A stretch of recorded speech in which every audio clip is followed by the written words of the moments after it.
일본 여행을 가보신 분들은 한 번쯤 지하철에서 어색함을 느끼신 적 있으실 거예요. 분명 똑같은 지하철인데 한국에서 하던 그대로 타려고 하면 뭔가 막히는 느낌. 표를 어디서 사야 하는지, 어디서 갈아타야 하는지, 게다가 내릴 때는 개찰구에서 표를 내지 않고 지나가기도 하고, 반대로 또 어떤 역에서는 교통카드도 안 먹혀서 당황하게 되기도 하고요.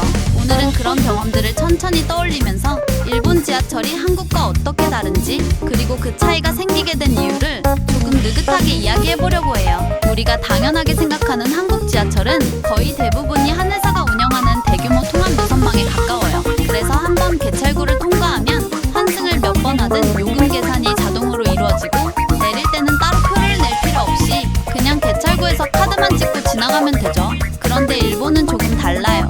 일본의 지하철은 도시마다, 노선마다 운영하는 회사가 제각각이에요. 예를 들어 도쿄만 해도 도쿄메트로, 도에이 지하철, JR, 각종 사철 회사들까지 정말 많은 회사들이 따로 운영하고 있어요.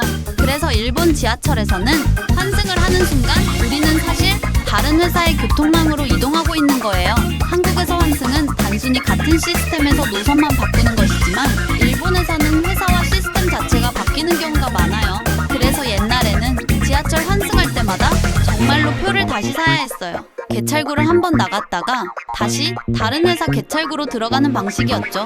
지금은 IC카드, 그러니까 스이카나 파스모 같은 교통카드 시스템이 생기면서 환승이 훨씬 편해졌지만 그 구조 자체는 여전히 남아있어요.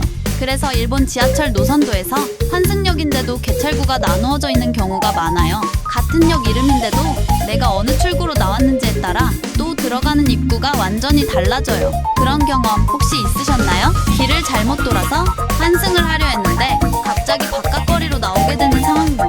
그게 바로 운영 주체가 다르기 때문에 생기는 현상이에요. 그리고 또 하나, 한국에서는 내릴 때는 보통 표나 티켓을 다시 내지 않죠.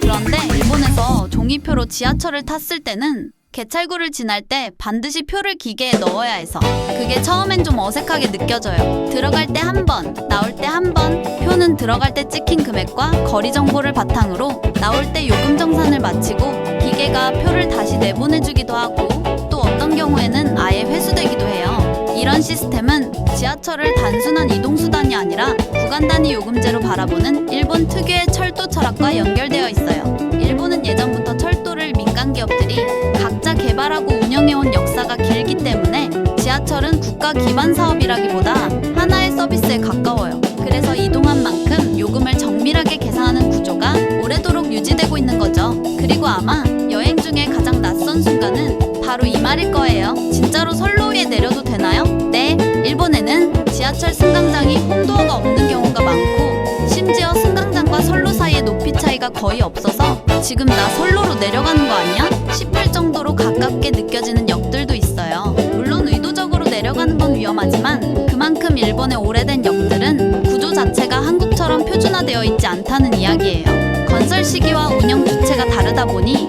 역마다 분위기, 구조, 소리, 냄새까지 조금씩 달라요. 어떤 사람들은 이걸 아날로그 감성이라고 말하기도 하고, 어떤 사람들은 낡았다고 느끼기도 해요.